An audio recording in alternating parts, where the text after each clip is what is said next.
Good evening and good day, whatever time it is for you. I am thankful that you're here. Looking forward to spending some time with you. My name is Tara. I'm a certified and I've got an echo. Let me turn that off. So, how's everybody doing tonight? It's nice to see you here. Welcome in. I am a certified Medi-Cal peer support specialist, and I support people in recovery from substance misuse and mental health conditions. So if that's you, you are in the right place. If that's not you, you are in the right place. So glad you're here. Who have we got? I saw Tony walk in early. Hey, Tony, nice to see you. Body Illusion also checking in early, just waiting for your beautiful face, Tara. Body Illusion, you are always so sweet. Ben in the house. Hey, Ben. Nice to see you. Ben says, oh, okay, I can stop listening to the police scanner since I know that Tara won't be causing too much trouble. Well, at least for the time she's on. Good point, Ben. There's no telling what will happen when the cameras are not rolling, but I think it's safe to say that your assumption is correct, that I will be well behaved as I possibly can be while here with you this afternoon. Missing your sense of humor. I also love Ben's sense of humor. There's so many things about Ben that I enjoy, and it's always nice to see all of you in the chat. Ben, special shout out to you. I'm so glad you're here. How are you feeling tonight, Ben? Good to see you, says Tony. Teresa in the house. Teresa, nice to see you. Teresa says, hi, happy hump day. Happy hump day to you as well, Teresa. It was so nice to have you on last week.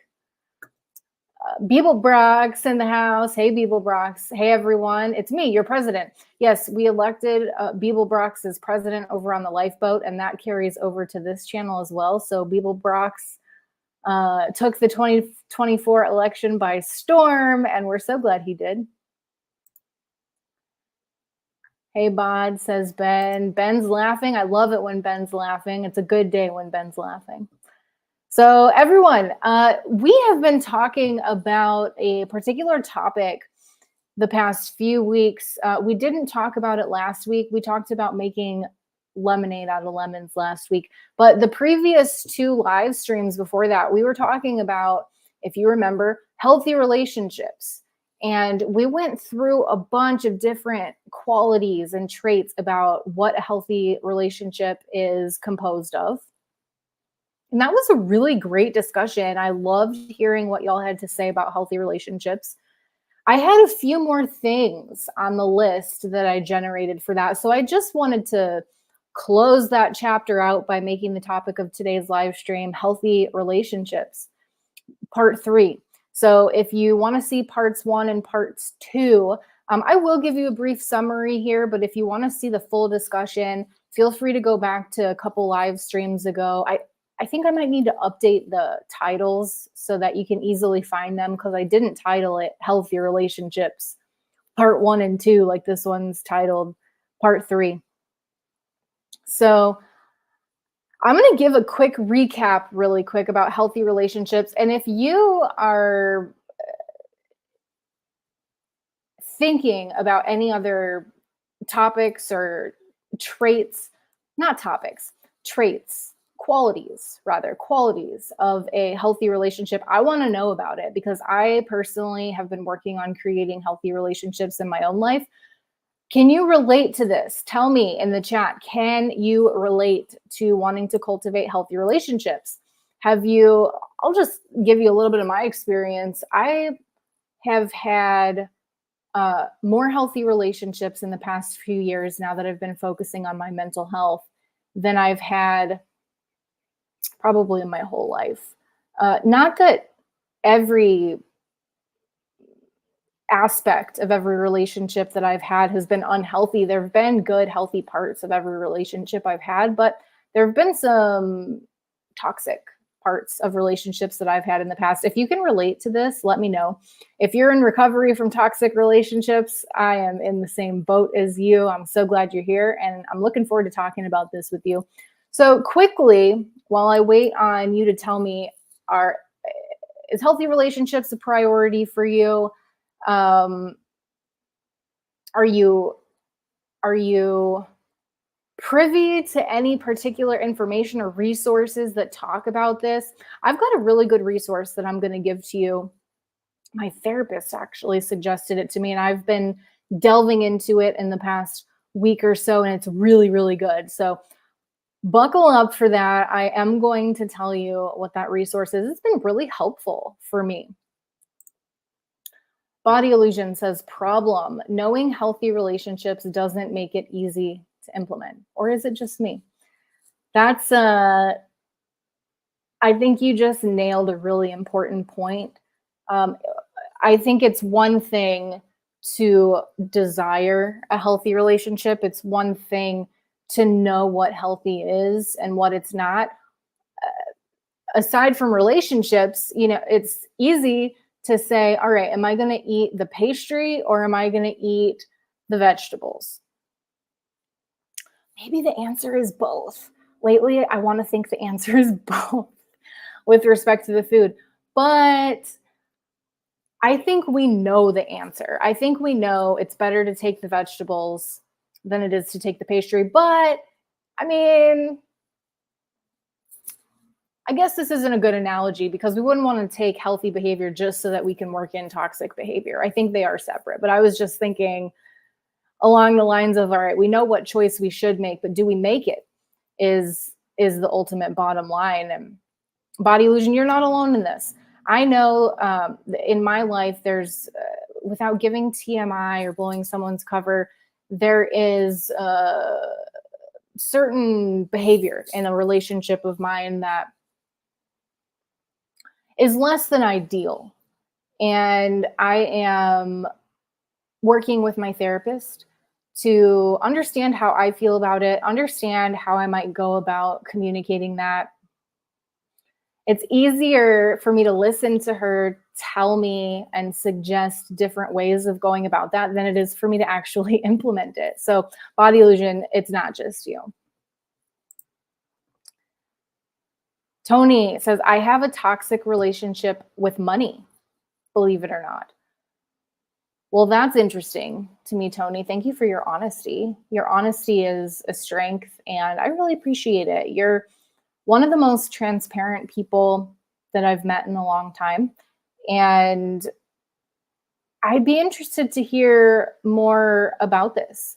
Do you find that your toxic relationship with money interferes with your relationship with humans? I'm curious about that. Steve Gonzalez. Hey, Steve, nice to see you. Steve says, hello, Tara. Blessed Wednesday evening. I always, do I read that blessed or blessed? I always wonder if I'm reading that correctly. I think tomato, I could say it either way and it means the same thing, but blessed Wednesday evening. I think the most important relationship a person should have is with themselves. Good point, Steve. Before anything else, hashtag self-love. This is a really good point, and it's not something that I necessarily touched on. We are going to review all the things that I've touched on so far. I could see how it could fall into one of the categories that I've mentioned already, but I think it's actually a separate topic. It's a really, really good point. I'm going to jot that down and maybe go into it a little bit more after we cover the other things. Suffice it to say, Steve, that your point is phenomenal. I think a person is way more likely, not only likely, but how can I say this? I think a person is not likely. I think that's a better way to say it. A person is not likely to have healthy relationships with other people if they don't have healthy relationship with themselves.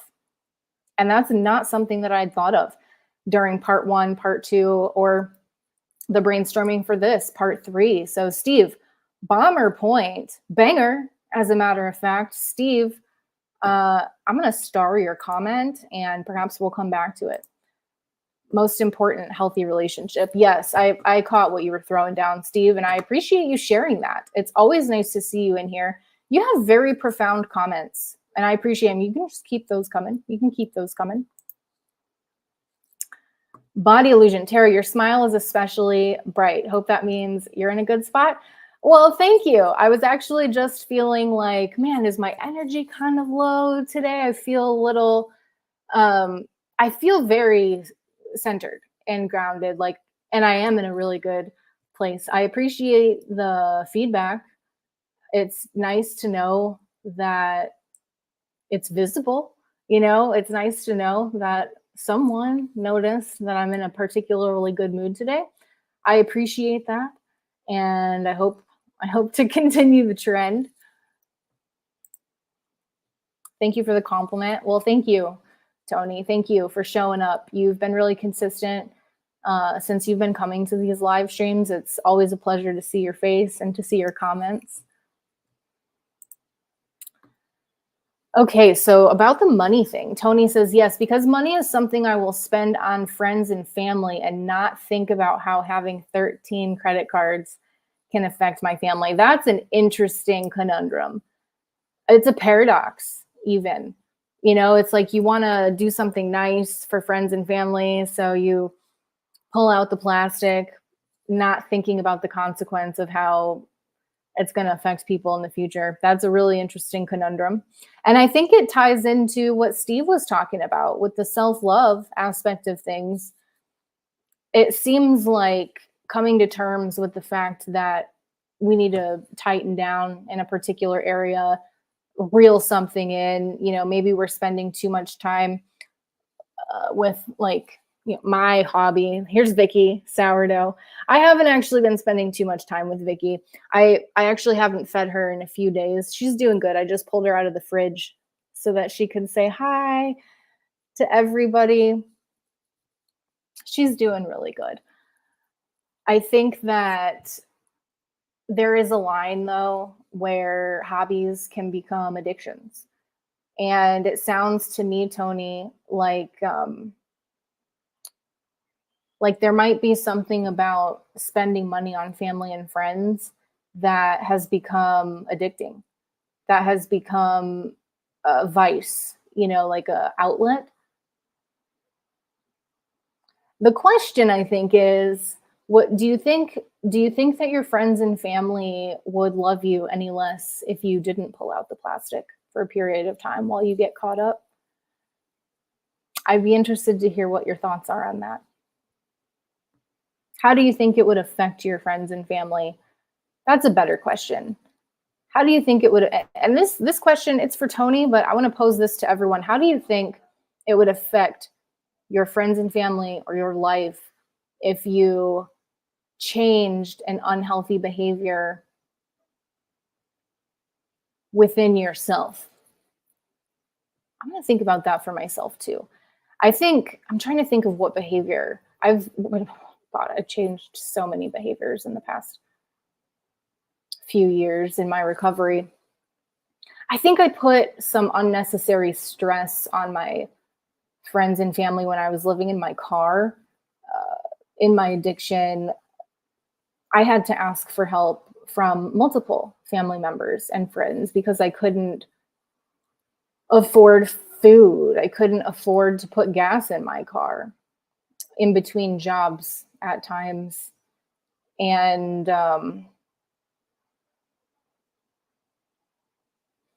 I knew that it was a problem at the time, but it wasn't a big enough problem for me to stop the behaviors, to stop smoking marijuana every day. That was my vice. That was the most important thing. Do I have weed? That was the most important question that I would ask myself every day. And towards the end of it, I didn't have to. I had endless, infinite amount of that around. But it did not lead me down a good path. And I had to walk away from that lifestyle. So I'm happy to say, if you're new around here and don't know my story, I'm glad you're here. It's been over 3 years since I have been in recovery from alcohol and marijuana. It's been, I'm coming up on 4 years. It's been over 3.5 years since I've had a drink, which is awesome. It's been over 3 years since I've smoked the ganja. Not to say, I've been thinking about this quite a bit, not to say, and I think this applies to Tony and her comment, your comment, Tony, about the money. That's not to say that I'm never going to engage with having a glass of wine eventually, if I can do it responsibly. Now's not the time. I do not have permission from my medical care providers to do that, but they have told me that one day I might be able to engage responsibly, having put so much work into my recovery. Let me take a sip of, this is seltzer.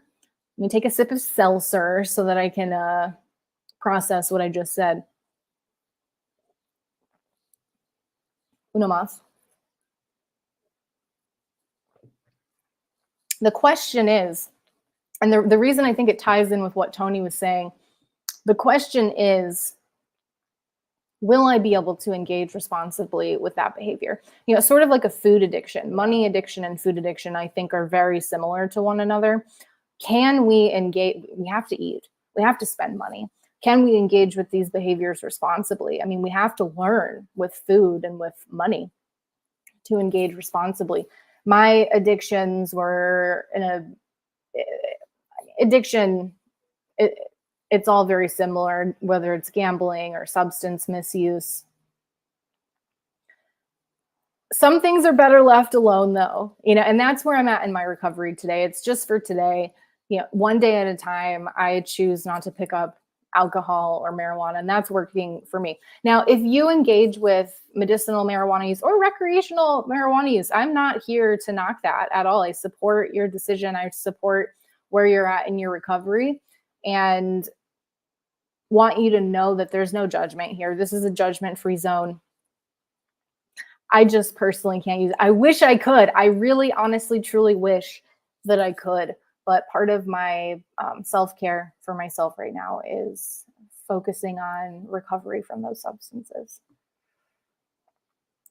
I got behind in the comments. I apologize. Let me get caught up. I've joined a program to help me reduce my debt, and I'm working towards building that non-toxic relationship with money. That is awesome, Tony. I'm so proud of you, and I want you to keep us updated on what that looks like for you. I'd be really interested to hear what program that is and how long you've been in it, what your goals are.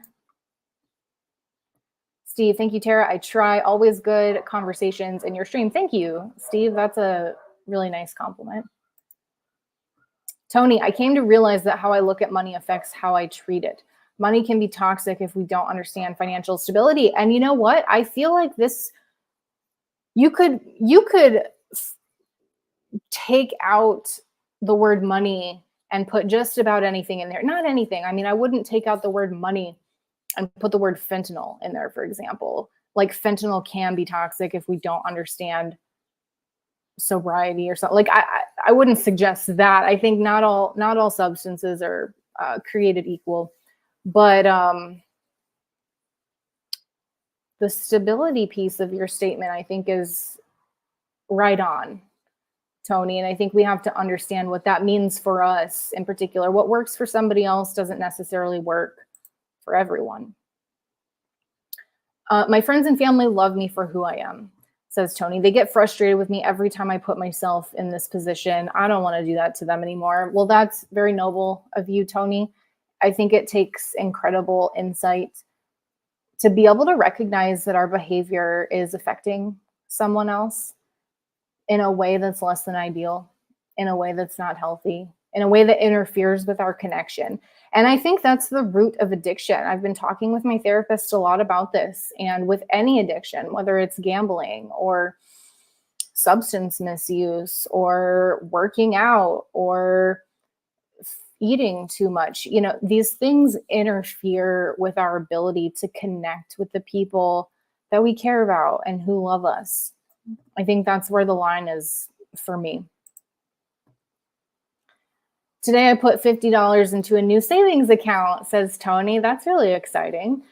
She says, when I use my debit card, my transaction will round up at the bank and round up. It'll go in my savings. That's really, really cool. I've heard of programs like that where, like, I think what Tony is saying, if the transaction is $15.50, for example, it rounds up to 16 and deposits 50 cents into a savings account. So every transaction, some amount goes into the savings. That's a great idea. I love that. I contacted Dustin to ask if I could use the house account for a few groceries for dinner tonight, says Tony. How did that go, Tony? Steve says, Tara, unfortunately, I started drinking again after getting laid off and all the stress that comes with that. Had 5 months sober, but I'll get back on track one day at a time. You know what, Steve? I appreciate your honesty. And 5 months is a long time to be sober, and you still have that under your belt. That 5 months has not disappeared because you picked up. I believe you that you're going to get back on track if you're not already. And I think the one day at a time thing that you mentioned is a fantastic strategy. For me personally, the one day at a time has fared very well. I really appreciate your honesty, Steve. I'm glad you're here. And I really hope that you continue to come back and give us updates because your presence here is valued. And I'm proud of you for coming and telling us what's going on. Tony says, I decided to not grab something from the convenience store to eat, but decided to eat at home and made a beautiful salad. That's fantastic. I have been preparing my own food at home for a long time now, very long time now, and it saves me a ton of money. Ben, crunching my head on this subject. It is interesting.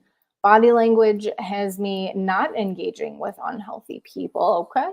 Not that I am necessarily detecting everything, just being aware, I guess. So, Ben, is it safe to say that observing someone's body language is a good gauge on their relationship with themselves? I did not expect to be talking about self-love, but Steve brought up a fantastic point about the relationship with the self. Beeblebrox, people forgot that there are addictions other than drugs and alcohol. Shopping is one of the big ones. Also, my ex-wife was a shopaholic. This is a great point. There are so many addictions. People can be addicted to anything. The book Dopamine Nation, which is not the tool that I mentioned that my therapist recommended, but Dopamine Nation talks about, the author talks about how one of her patients or clients, I think, was addicted to water. If we can get addicted to water, then we can get it. And water is something that we need for life, just like food, just like spending money. So I feel like with that respect, or in that respect, I have, I'm in recovery from addictions that are easier to abstain from. I don't have to drink alcohol. I don't have to smoke marijuana to survive. So I never thought I would say that I'm thankful for my addictions, but I am thankful that I can completely abstain from them. I'm sure if I thought about it, I could think of addictions that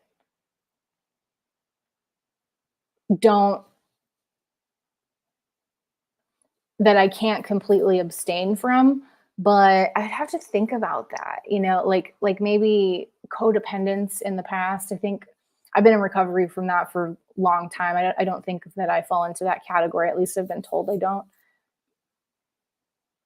I probably need to think about that a little bit more. Rebecca, hey, Rebecca, it's been a little while since I've seen your beautiful face, Rebecca. How are you doing? How's the fabric? Tony, I have my bills wrote down for this month. That's awesome. I was just doing some budgeting today myself. Tony says, I have 12 bills and have paid 7 already, and the others are auto withdrawal. Love auto withdrawal. I have a bill myself on my desk here that needs to be paid within the next 3 days, I think. So it's my earthquake insurance. So I should probably get to that. Oh my gosh, I just realized my computer's not plugged in and it says I'm going to die soon. So bear with me while I can't reach it from here. Hold on. All right, I've got it. Okay, we're in business again. Rebecca, I send everyone lots of love, support, and hugs if you need them. Rebecca, I am always open to your love and hugs. I will take those and deposit them in my emotional bank account. Thank you very much. I want to return those hugs to you, Rebecca. Shout out to Rebecca. I'm sending all the love, all the hugs, and all the support to you as well.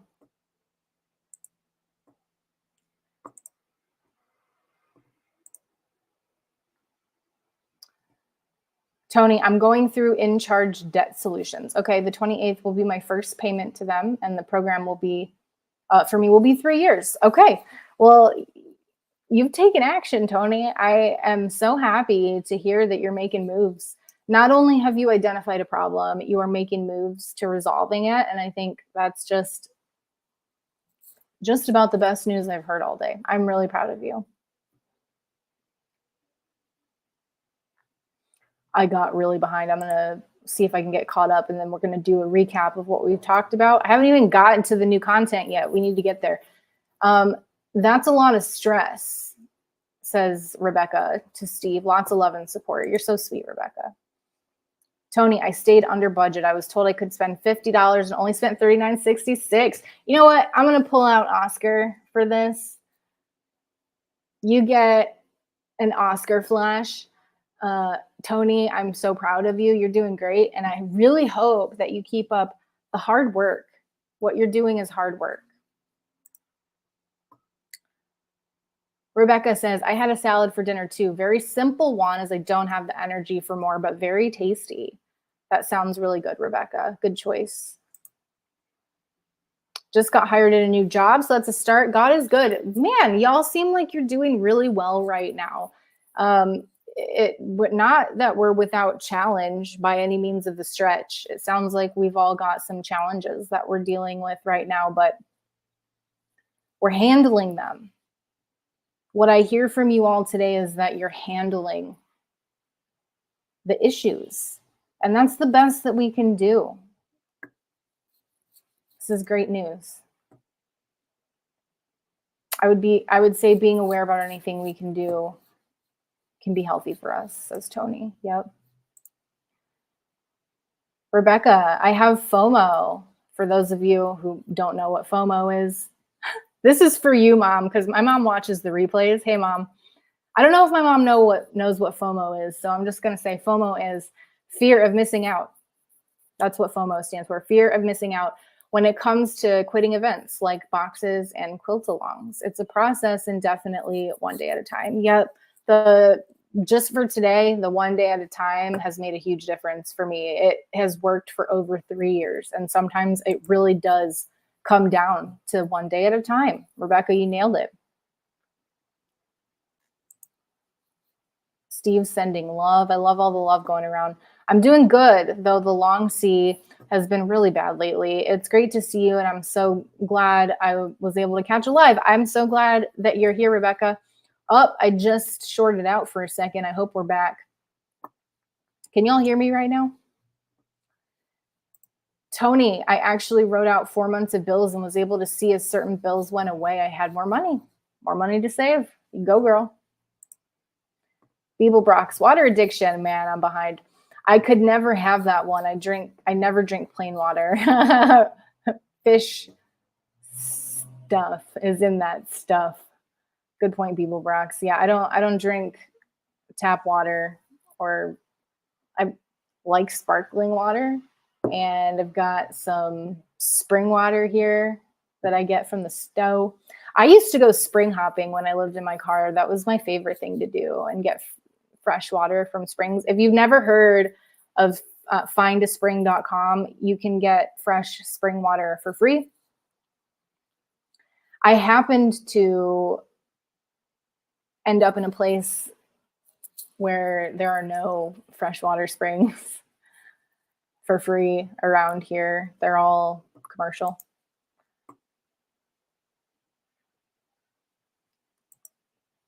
With the support of my family and all my friends here, I will make it. That's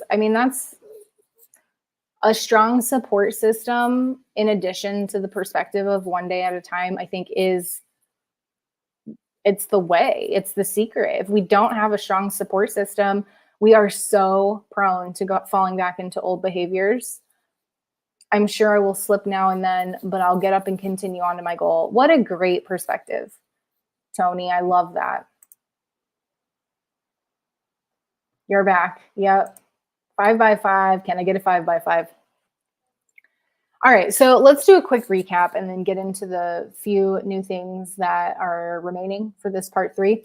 So we have talked about, in part 1, we talked about open communication being an aspect of healthy communication, or healthy relationships, excuse me. So open communication, trust, and individuality. We went into great detail and had some fantastic conversation. If you'd like to go back and review that. The second live stream about healthy relationships, we talked about curiosity and time apart. And it took us the entire hour to talk about just those two things, curiosity and time apart. So I've got a few more things. I love what came up today about self-love. Steve, I'm pretty sure that was you. And that's such a great point. Not on my list. So I'm going to go ahead and say self-love is the first topic, which we've talked about a little bit already. The next component of a healthy relationship that I found when I was doing research for this is playfulness and lightheartedness. And I also love this. What is a healthy relationship without having some fun? So if you've got some ideas as to what brings fun and playfulness, now this is different for everybody, right? My idea of what's fun is not necessarily going to align with what your idea is, but I think that's where the relationship piece comes into play. So let me know what in your relationships, doesn't have to be romantic. You know, a relationship is a friendship. I have a relationship with, that could be misconstrued. I have a relationship with people that I work with, for example. You know, like I have a relationship with my sister. I have a relationship with the male person. Like, I'm not just talking about romantic relationships here. I think playfulness and lightheartedness are components of all healthy relationships. I agree with that. And I really want to know how y'all play. I'll tell you one way that I've been playing with someone in my life lately. And I'm going to go ahead and give you that resource that I mentioned earlier so that I remember to do it. I've got a friend in my life and we have been getting to know each other. And I got this book. It's called 8 Dates, the number 8 Dates, by this guy named John Gottman. Some of you may have heard of him. He's a fantastic author. I believe he's a PhD in psychology. I am not positive about that. This book has a chapter on adventure and play. And it's got all these different ideas for adventure and play. I kind of wish I had it pulled up right now. One of the ideas in there is pick some songs that you both know and sing to them as loud as you can. I think that's a fun idea. You know, the other ideas are things like go on a long walk together, or what was some of the other ones?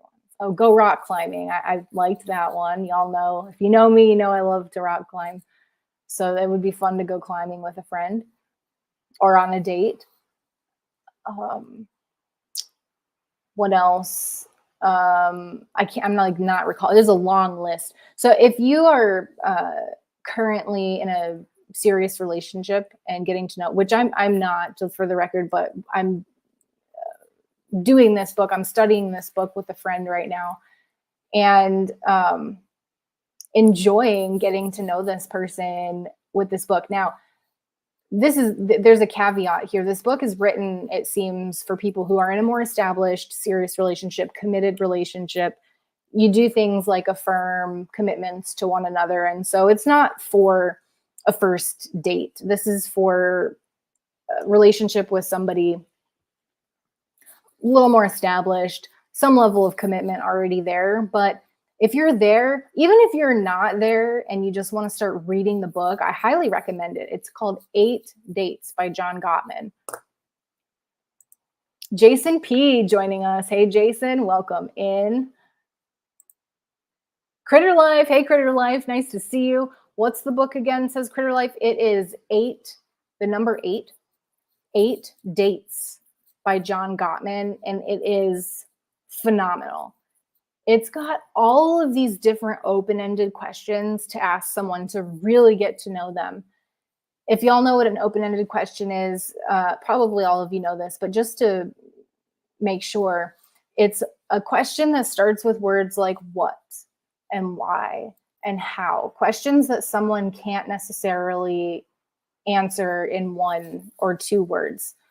So like, what's your favorite color? Not an open-ended question. Unless you're me, I have the longest answer to that question, which I won't go into right now unless somebody asks me. If somebody asks me what's my favorite color, be ready. But open-ended questions, something like, one of the questions in the book was, what was your relationship with your parents like growing up? I think was one of the, or something along those lines. I was like, whoa, that's a deep question that I never would have thought to answer on my own. Now, this is not about playfulness or lightheartedness. Like, that's a deep question, right? But I think this book, it's actually fun to answer these questions. I might even do it with my bestie. She and I love each other a long time. And I think even though the book is meant for like romantic relationships, I think it might be kind of cool to do questions in this book with her. I'll have to see what she thinks about that. If you're watching right now, Rach, shout out to you. Love you long time. Okay, so playfulness, and okay, Beeblebrox has a comment about playfulness and lightheartedness. I really want to know what y'all do for this. Beeblebrox said, when I was married, we would sometimes throw a dart at a map of the state we lived in, and wherever it landed, that's where we would go. I love that, Beeblebrox. That is such a great idea. I'm going to write that down. I love it. How often would you do that, Beeblebrox? Sometimes, like, how many times did you do that?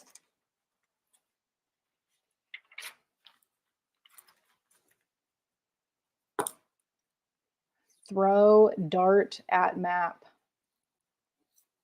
I don't think I put that up. I wonder, man, could come up with some really cool adventures with that idea.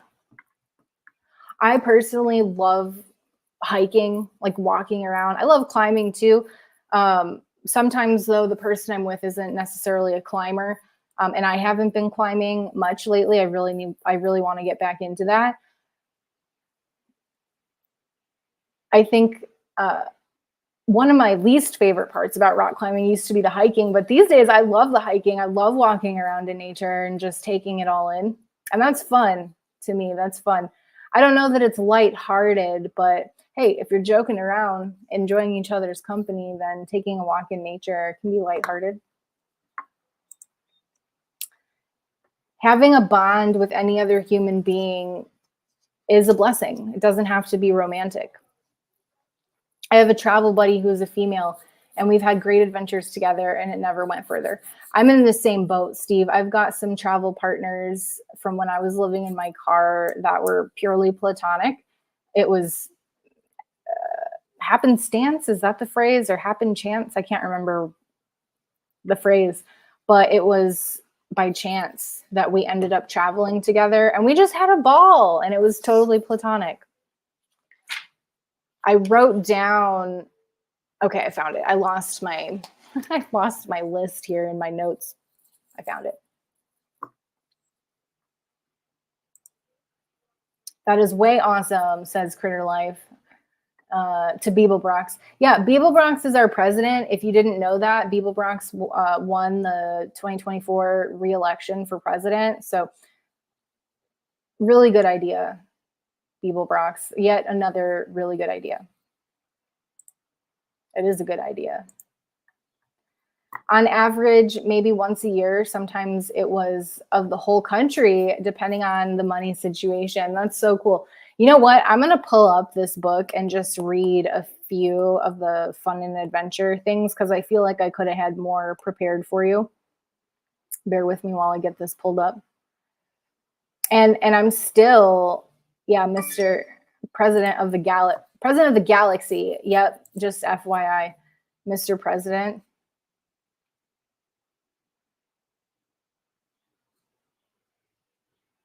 Okay, let's see if I can get to this. It's an ebook that I bought, and now I'm hoping that I can find. Play with me, fun and adventure. Okay, so let's get to.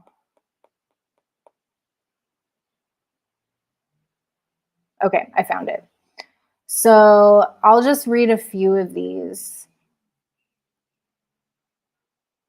This one's fun and lighthearted. Are you ready for this?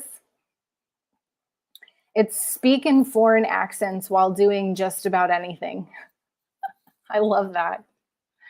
So, talk like with any accent you like. Period of time. I don't know what accent I'm speaking in right now, but if I talk this way the whole night, it would probably be a ball.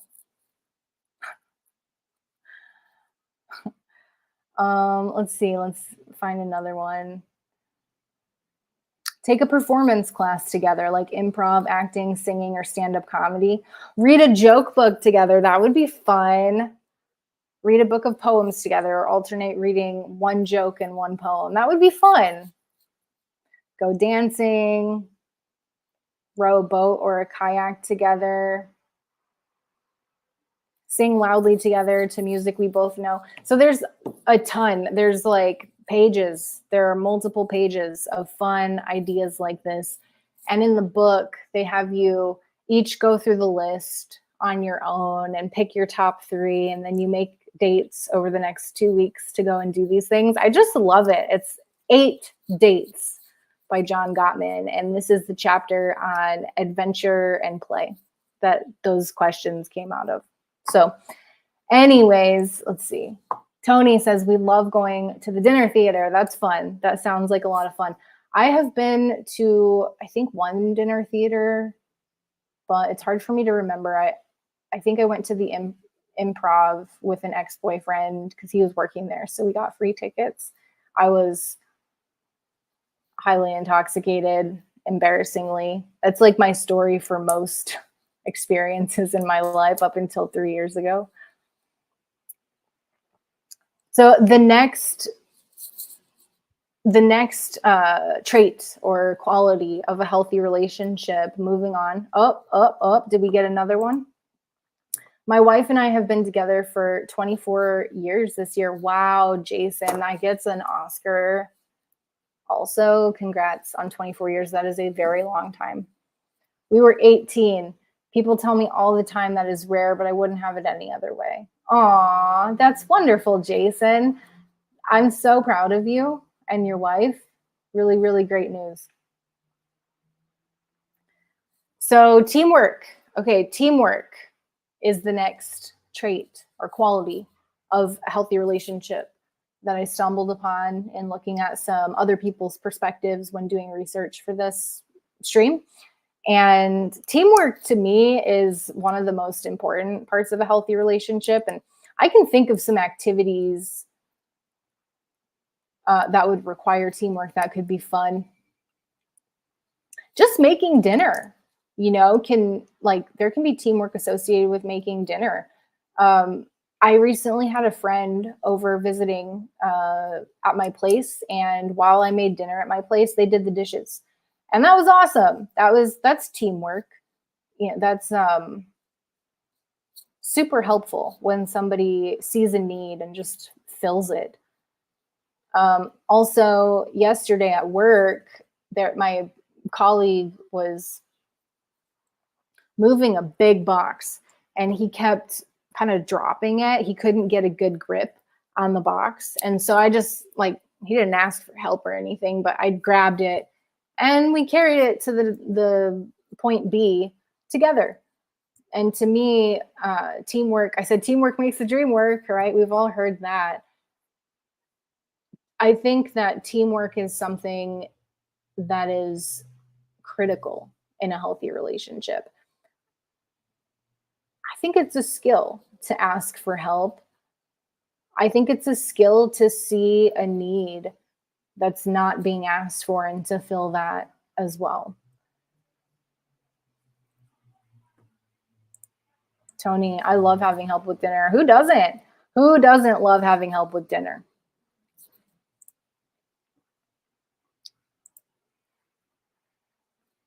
Jason, communication and reciprocity are key factors. I have come to learn.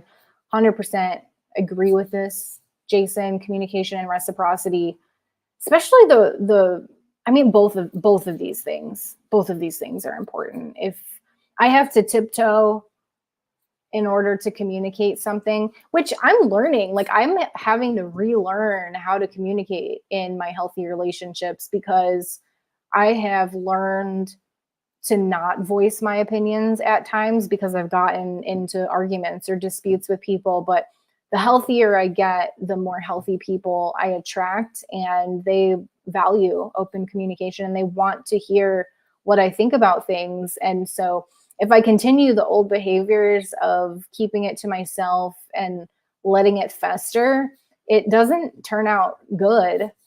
And the people that are in my life now are open to hearing what I'm going through, and I appreciate that. So the communication thing is key. Reciprocity, also huge. If I'm doing all the calling or texting, not getting anything in return, or if somebody's doing all of that and I'm not returning it, then that's a problem. That's a problem. I do my best to return all the texts, and thanks for bearing with me for being out last week. And I'm just getting back to some of my emails right now, but the reciprocity thing is key for sure. For sure. Do we have Wally in the house? Hey, Wally. Wow. 24 years from the time you were 18. That is indeed rare nowadays. 100%. It's rare. And Wally, I'm so glad that you're here right now. I don't know that I've ever seen you in here, and it's really nice to have your company. Welcome.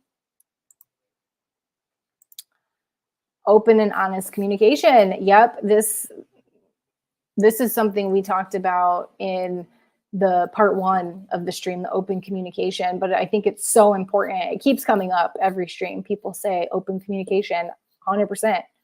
So important. Wally, I can't find the pound it emoji. But it's all good, says Jason. Okay, so the last thing I want to talk about here briefly before I open up the floor for anybody who wants to come up and chat for a few minutes is conflict resolution. So who in the chat has never been in conflict with someone they care about? It's going to be crickets. I don't expect to hear any. Who in the chat values strong, solid conflict resolution skills?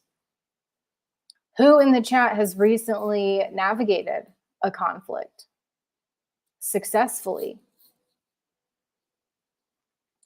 Personally, I have noticed that as I have improved my communication skills over the past few years, that conflict resolution actually brings me closer to the person who I was in conflict with, and things are not escalating these days to the point where they used to escalate. Truth be told, my ex-fiance and I, no shade against him. He is a fantastic human being, and I'm glad that he's doing well right now. We used to get in the nastiest arguments, and they would always end in slamming doors and people leaving to go be in separate places. And I'm so glad that the relationships that I have today don't have a dynamic like that, that we can realize that, hey, we're getting a little heated right now. What happened? What's going on? Let's talk about it. I love that about my relationships right now. I have a few people in my life that are close enough, a handful of people that are close enough that we have been in conflict, but stronger for it. Our relationship is closer, contrary to what used to happen with me, where it got, we felt further and further apart, like it created a space, a distance between us. Today, conflict actually brings us closer together from my perspective. So I think conflict resolution is critical in a healthy relationship. No relationship is without conflict. And if it is, you probably haven't known each other for very long, or you're not very close. It's more like an acquaintance.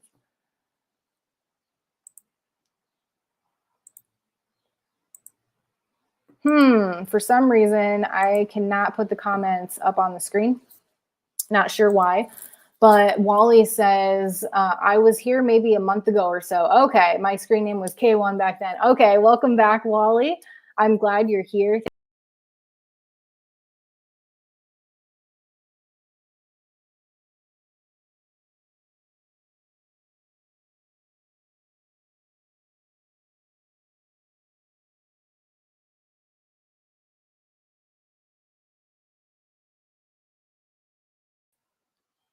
I wonder if y'all can see me right now. I don't know what happened. Can y'all see me right now? Can y'all hear me? Give me a thumbs up or there. Okay, it's back. Okay, awesome. I'm so glad it's back and I didn't have to start a new stream, because we're coming up at the tail end of the stream. So, but I want to get to some of these comments. I apologize. I don't know why the heck that happened. Tony, with open communication, you have to be honest, because if honesty is not there, communication can be open, but still hold lies. Yeah, the honesty is key. What is open communication if we're not telling each other the truth? And the truth includes being uncomfortable about something, having resentment fester. That's part, and I have to remember this, that if I'm feeling resentful or any kind of anxiety about something, it's healthy for me to first try to process it and figure out actually what's going on. And if it's something that needs to be communicated, take the next step and communicate it. That's a skill. Jason, Body Illusion, good to see you. I just got off work, getting ready to smash some tetrazzini. That sounds bomb. I don't know what tetrazzini is, but it sounds really good. Tony, conflict resolution is not always easy. Yelling does not work, though. The lower your voice, the harder the person has to listen. Tony, great point. I'm not good at this. Sometimes I am. Sometimes I'm good at lowering my voice when I get heated. If I could remember to do this, I think it would really up my game. So thanks for that, Tony. Mercury in retrograde, part 2. Is Mercury in retrograde, Ben? Jacob in the house. Hey, Jacob, nice to see you. We are talking about healthy relationships, and we're just getting ready to transition to the group chat part of this. We have gone through all different types of qualities of healthy relationships, whether they're friendships or romantic interests. Love me some tetrazzini. Okay, and now a bunch of comments about being gone. Teresa, yes, we can see you. I'm so glad I'm back. Lost Mittens in the house. Hey, Lost Mittens, nice to see you. Now, yes, says Jacob. Thank you for that. Tampa B-Man. Hey, Tampa B-Man, nice to see you.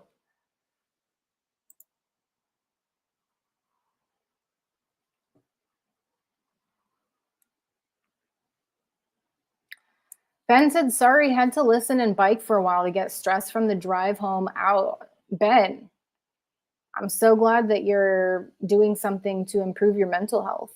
That's really great news. Wally, resentment ends up being like a runaway train for me. I need to catch myself up in time or I'm gone. Oh, I forgot to invite someone up here. Let me go ahead and open that up. I'm going to invite y'all. If you want to come up, if you got something you want to talk about, please be my guest. Come right in. The water's fine. Tell us what's going on with you. I just dropped a link in the chat. Or if you want to celebrate something with us, please feel free. Tampa B man. Oh, I've skipped over Wally's comment. I didn't mean to, Wally. Resentment ends up being like a runaway train for me. I need to catch myself in time or I'm gone. Yeah.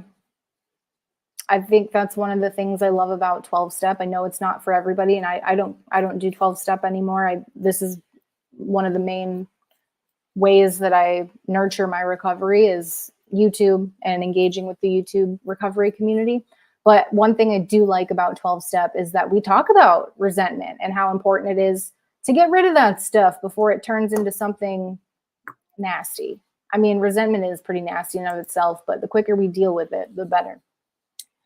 Tampa B man says, how's your yeasty friend in the dark? My yeasty friend, her name's Vicky. She is doing great right now. I took her out of the fridge. She's still cold.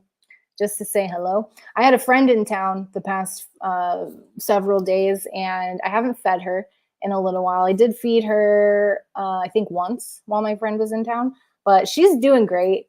I'll make some flatbread with her probably in the next few days and then feed her again. She's doing great. She says hi.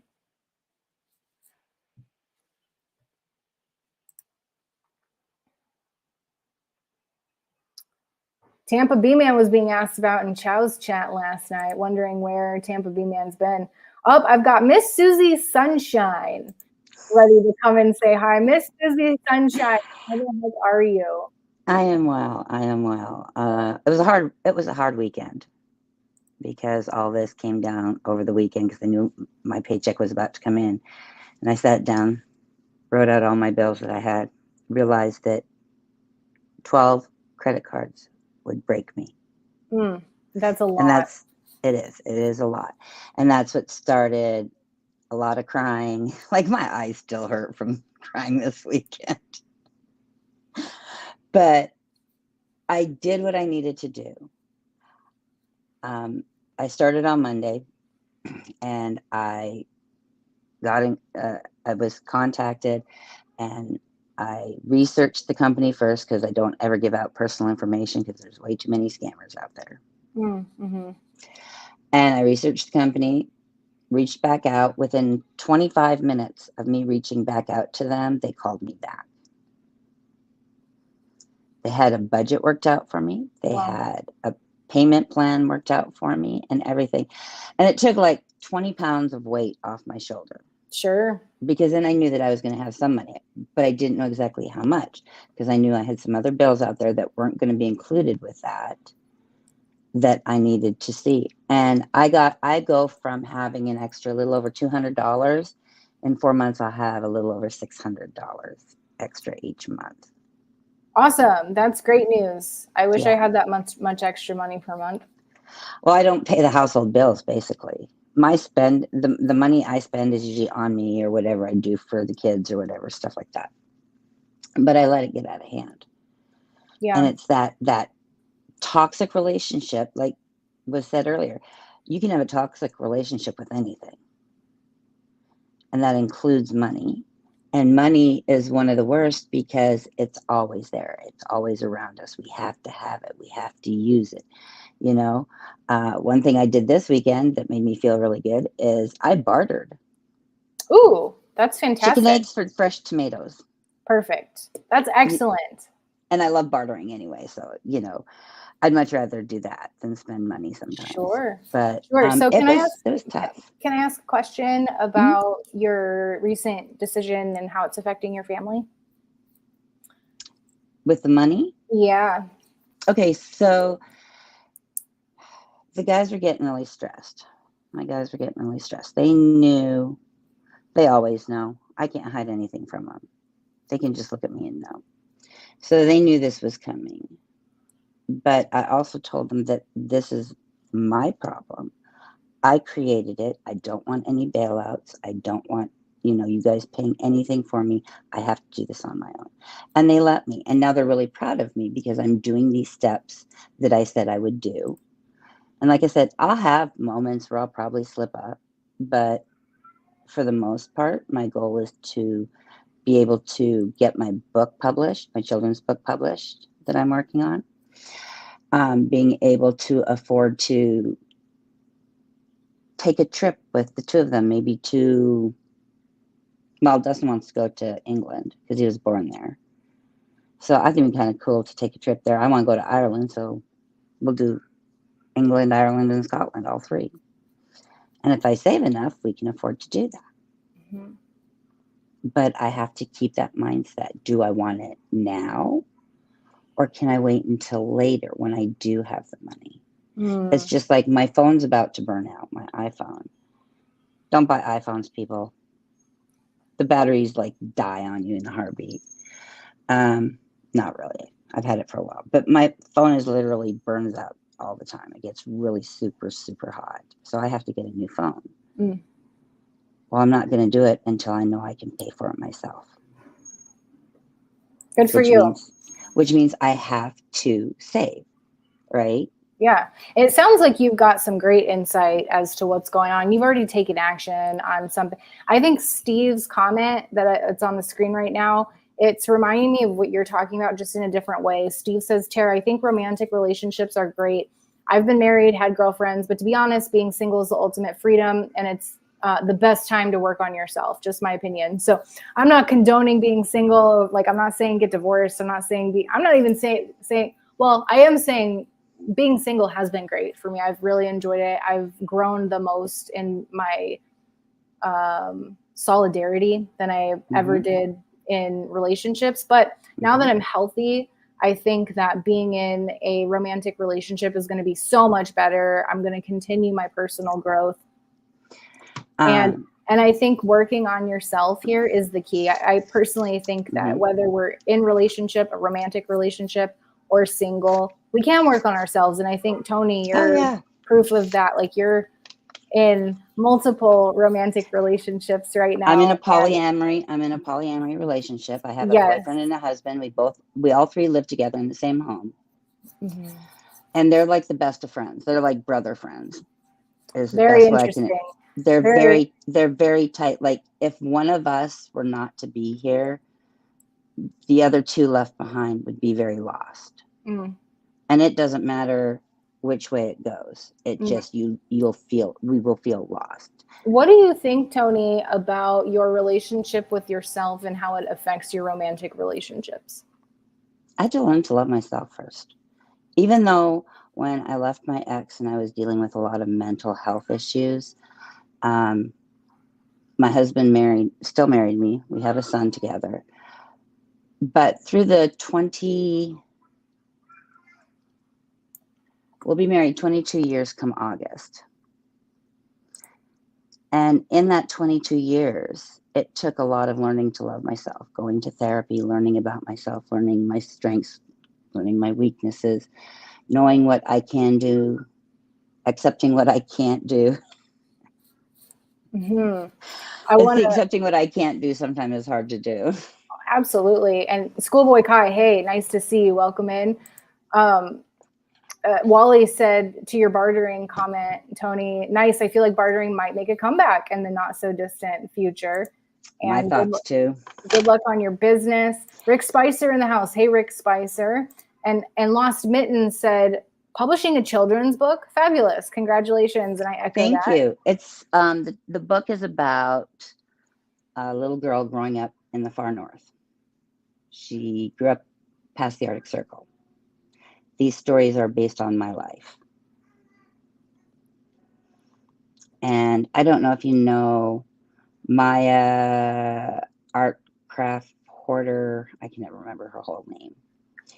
But she lives north of the Arctic Circle in Norway. And so she's doing all my illustrations for me. And we're publishing this book together. And hopefully it'll be the first of many, because there's all kinds of stories I can tell from up there. But we just got to get this first one going first. And then once it's done, I'm pretty sure the rest will all fall in place. Sorry, making a cup of tea. Tea just sounded Nice. really good all of a sudden. What kind of tea are you making? Strawberry hibiscus. Ooh, that sounds delicious. It is. It's really good. And then honey from Texas from my sister-in-law's beehive. Solid. Solid. Tampa B man, if I'm expecting to find the right person, I need to be also the right person to me. Yes. Yes. Because if you don't know yourself, if you don't know who you are, how can you know who that other person is? You have to be able to be true to yourself and what you feel and what you think. Now, there are some exceptions to that. And that's more when one person is in their right mind and the other person is not so much in their right mind and has to deal with a lot of figuring out how to deal with their mental health. And it can be when you're bipolar, especially. I think this is one reason why my two guys work so well together, because they have each other to bounce off of when I'm being a little bit out of control, i.e. my money, or wanting to play scratchers all the time, which relates back to money. Wow, I just realized that. Never thought of it that way before. Interesting. Gambling, what's it relate back to? Money. Money. The root of all evil, so they say. But yeah, no, it's just, they have each other, I have them, and it works for us. But not everybody can do what we do. There are others like us out in the world, but not everybody can live like we do.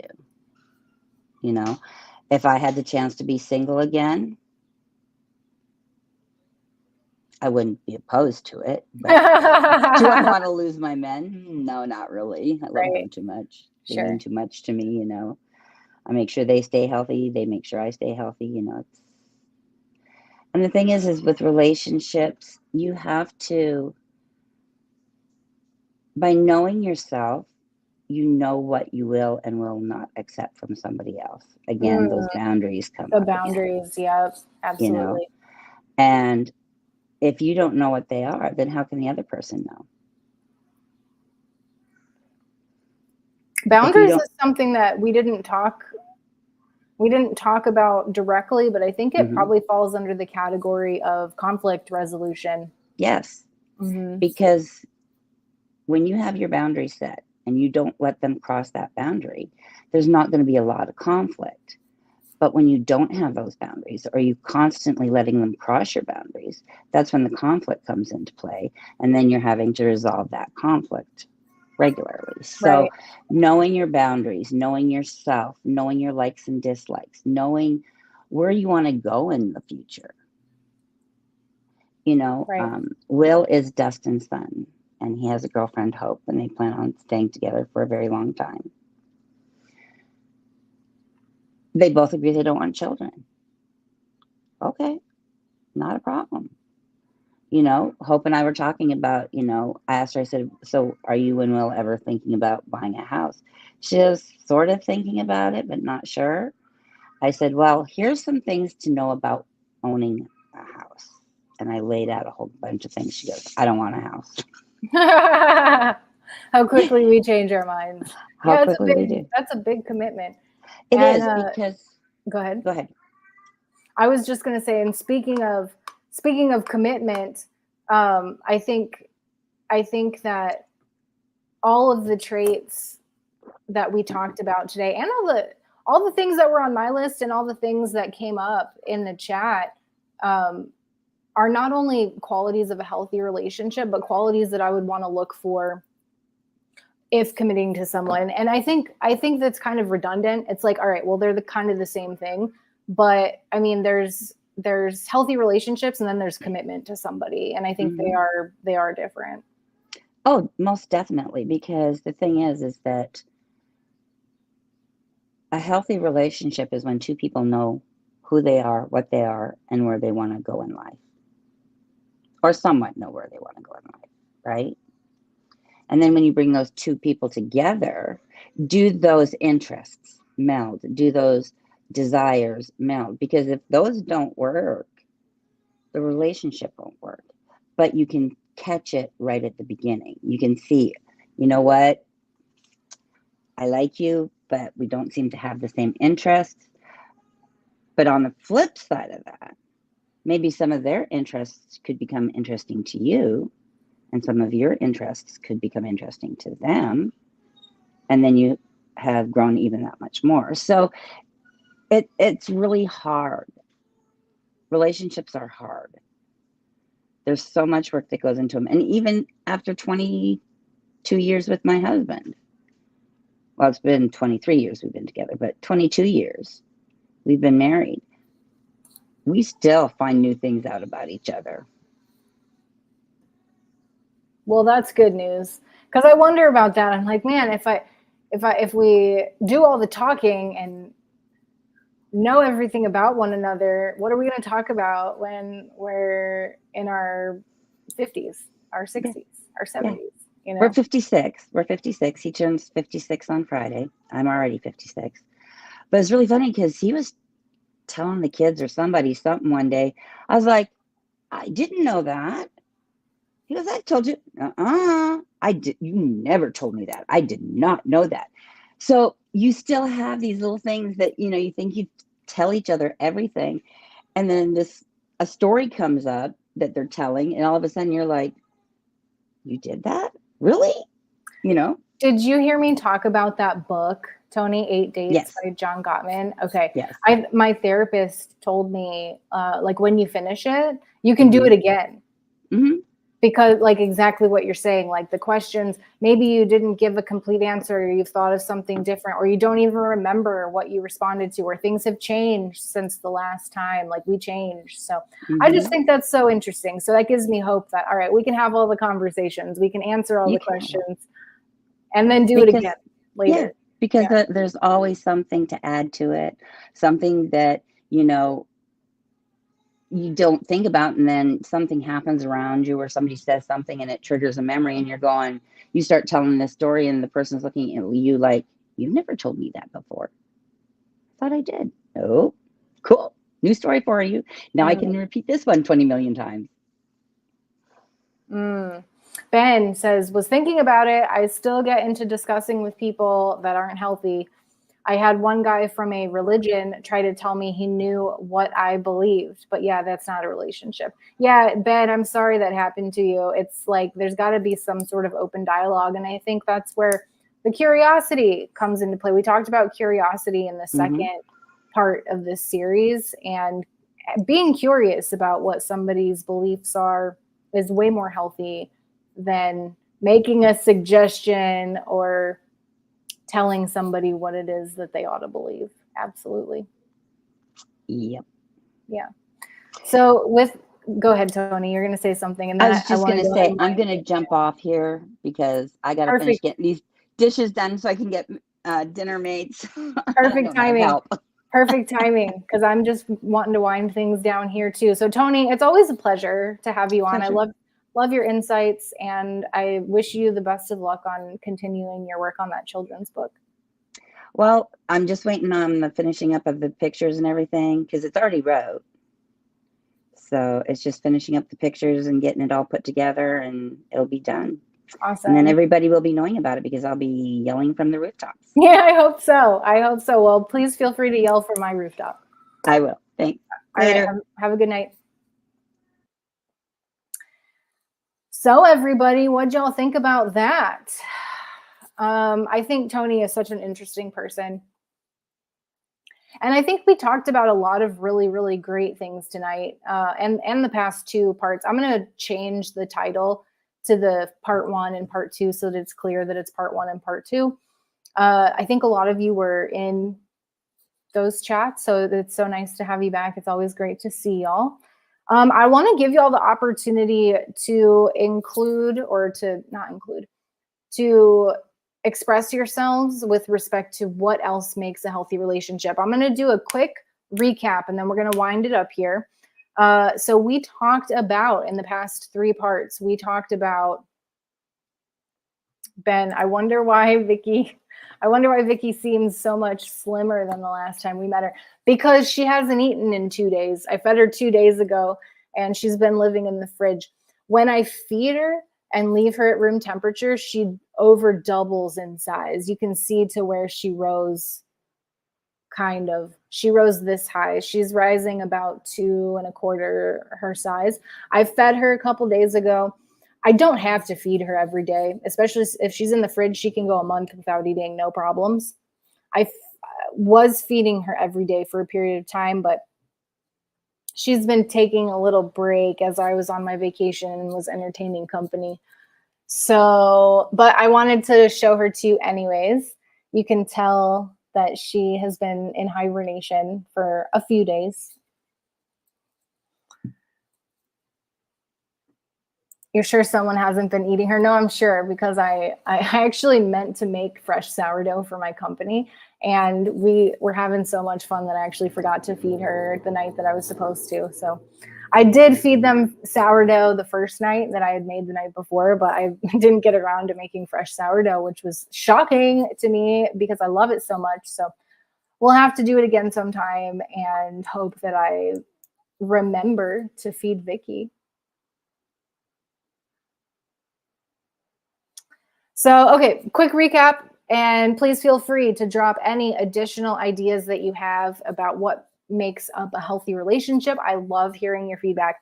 We have talked about open communication, trust, individuality, curiosity, time apart, playfulness, teamwork, and conflict resolution being the components of a healthy relationship. This is not an exhaustive list, which is why I'm asking what y'all think about it as we wrap up here.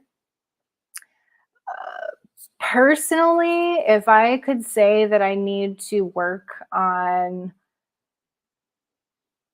any of this, it's interesting because honesty is a top strength of mine. I took one of those personality profile tests in my peer support training, and I minored in psychology and took a lot of personality profile tests then.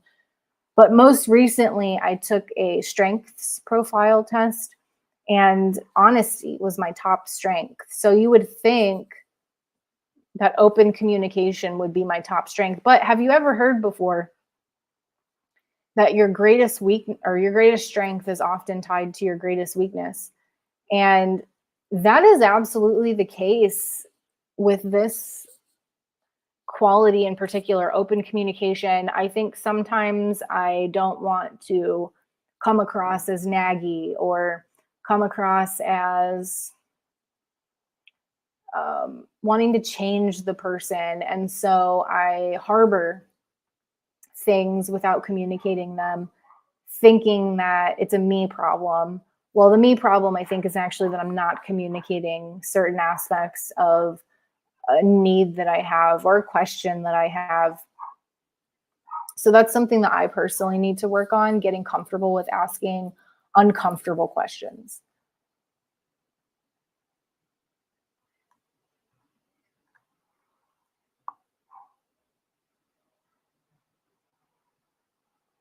Tampa B man, good practice for having kids. Once you remember to feed her every day, you're golden. But here's the thing, Tampa B man, if I fed her every day, I'd have to use her every day. Otherwise she would get out of control. Like I actually need to use some of her before I feed her again. If I could just feed her every day and not need to bake her up or cook her up, then I would feed her every day, but she doesn't require being fed every day. Now, if I had a dog, which I think about sometimes, I'm just not ready for that kind of commitment yet, then I would definitely feed the dog every day. But Vicky doesn't actually require being fed every day. She could get away with being fed once a month. She would need to be fed a few times if I didn't go for a month without feeding her, but she'll rise really well because I fed her a couple days ago. Rebecca, don't assume. If you haven't talked about it before, ask their thoughts instead of assuming. Yeah, I do know. I need to get better at it, though, to be honest. I can be toxically individualistic, but I like my tendency toward individualism. So it's a weird balance to maintain. That's interesting. Wally, that's also very insightful of you. Y'all are a very insightful bunch, and I appreciate every single one of you. Conflict resolution is so hard to control, not easy with my borderline daughter, but is so worth it after. That would be so worth it. I think conflict resolution with anybody is so satisfying. It's just, is the relationship worth putting the energy into it? You know, sometimes it's better to just let things go, I think, but sometimes it's worth talking about it. Back to Steve's self-love topic, which I am a huge fan of. Steve says a healthy relationship is learning to love yourself first and then sharing that love with another person. Trust, communication, and compatibility must follow. So profound, Steve. I'm so glad that you were here tonight and that you shared your thoughts with us. I cannot believe that I didn't think to put self-love on this list. So I'm glad it's on there now. ITSJ. Ben, I'm a INFJ.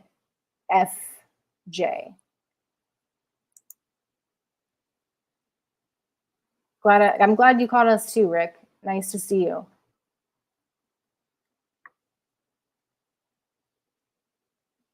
Tampa Bay man. Sometimes I can communicate wonderfully and it still doesn't solve anything. Fair point. I think that's a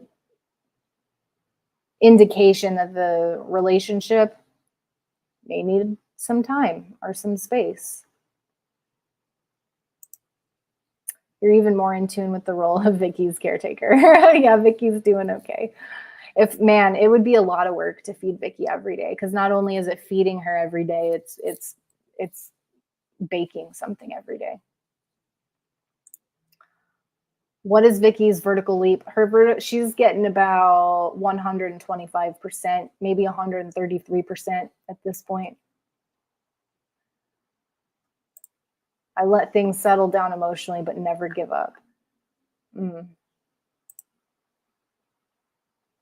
While he's scouting for the WNBA. INFJ, yep. Did you know it? Is it that obvious? Did not see that coming. Now you know. Now you know. I wonder, though, sometimes if I took that test again, the Myers-Briggs, I think that is, if I took that again, would I get the same results, or have I changed? Because that was about 15 years ago that I took that test. So with that, it has been a pleasure speaking with you as always. I'm so glad y'all came. It's always fun. I always have fun doing these live streams, and y'all always teach me something, remind me of things that I hadn't thought about or have never thought about, forgot. So thank you. I really appreciate you and your presence here. Ben says, I bet you would have changed. Statement analysis. We ate some sourdough is a lot different than we ate Vicky. That's what we call distancing language. Thanks for hanging out, says Jason. It's always a pleasure. Always a pleasure to be here. Good night and God bless. Good night. I have a whole new perspective with my daughter wanting no kids, but has the responsibility of a Vicky. So much respect now. Yeah, Vicky is, she can be a handful at times, especially when you're a first time sourdough parent. Thanks for the stream. You're most certainly welcome. I love you all very, very much. I'm so happy that you came here tonight. I hope you have a fantastic evening, and I hope to talk to you soon.